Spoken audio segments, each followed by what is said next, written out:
नमस्कार। BA part first राजनीतिक विज्ञान की ई क्लास में आपका पुनः स्वागत है।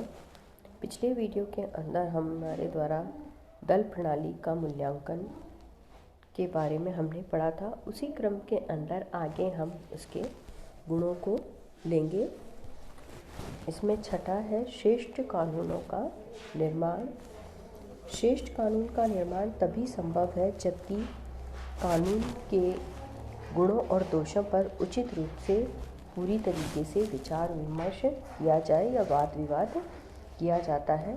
व्यवस्थापिका में मौजूद विरोधी दल के सदस्य शासक दल के द्वारा जो भी विधेयक प्रस्तुत किया जाता है उसके ऊपर खूब अच्छे से उसकी कमियों को वो गिनाते हैं।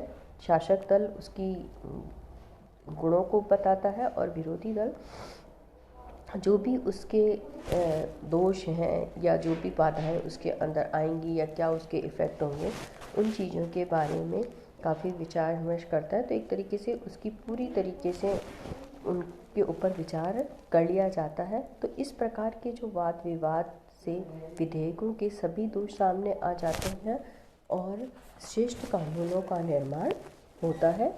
वो दलीय प्रणाली के कारण ही संभव हो सकता है, क्योंकि जो शासक दल है वो अब उसके गुणों को बताएगा या उसकी अच्छी चीज़ों को बताएगा जो भी विधेयक, और विरोधी दल उसकी जो भी कमियां हैं या दोष हैं कानूनों के या जो भी अड़चनें उसके अंदर आएंगी उन चीज़ों को जनता के समक्ष प्रकट करता है। इससे श्रेष्ठ कानूनों का निर्माण होता है। सातवां गुण है शासन के विभिन्न अंगों में समन्वय और सामंजस्य। राजनीतिक दल सरकार के जो विभिन्न अंग हैं उनमें आपसी विरोध को दूर करके उनमें पारस्परिक सहयोग की भावना उत्पन्न करता है।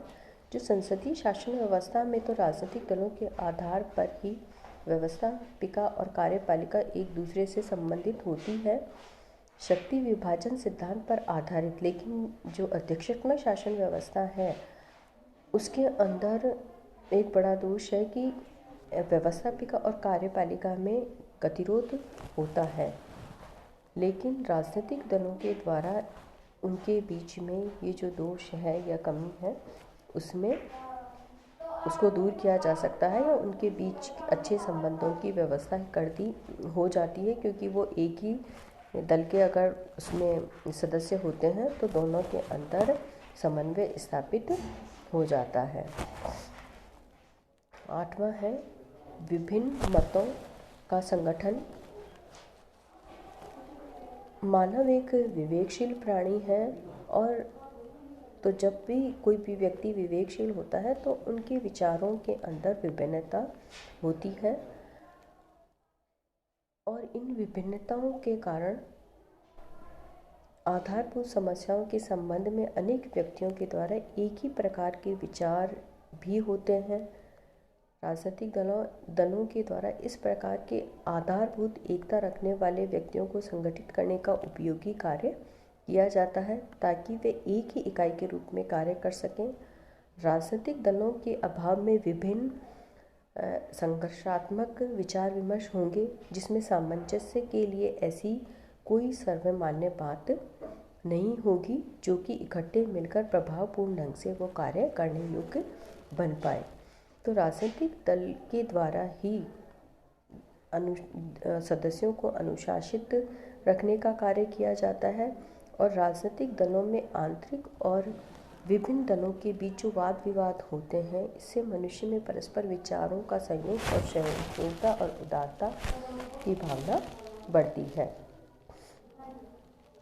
नवा जो इसमें है राष्ट्रीय एकता का साधन। राजनीतिक दल की परिभाषा करते हुए वर्ग में इन्हें राष्ट्रीय हित की वृद्धि के लिए संगठित राजनीतिक समुदाय का है।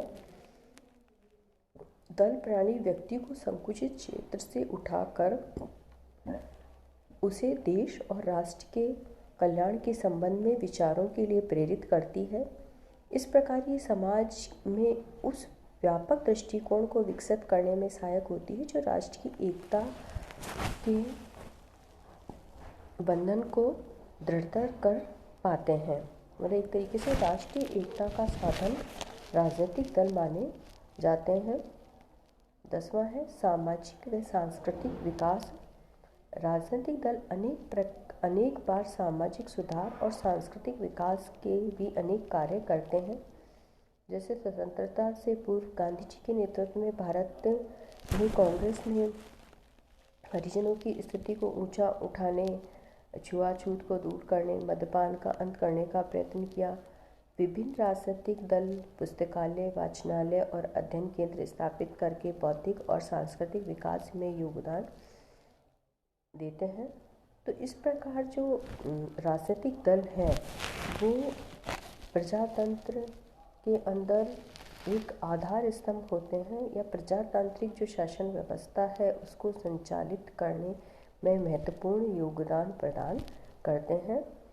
तो राजनीतिक दलों का एक तरीके से हम ये कह सकते हैं जो दलीय प्रणाली है वो प्रजातंत्र के लिए आधार स्तंभ का कार्य करती है। धन्यवाद।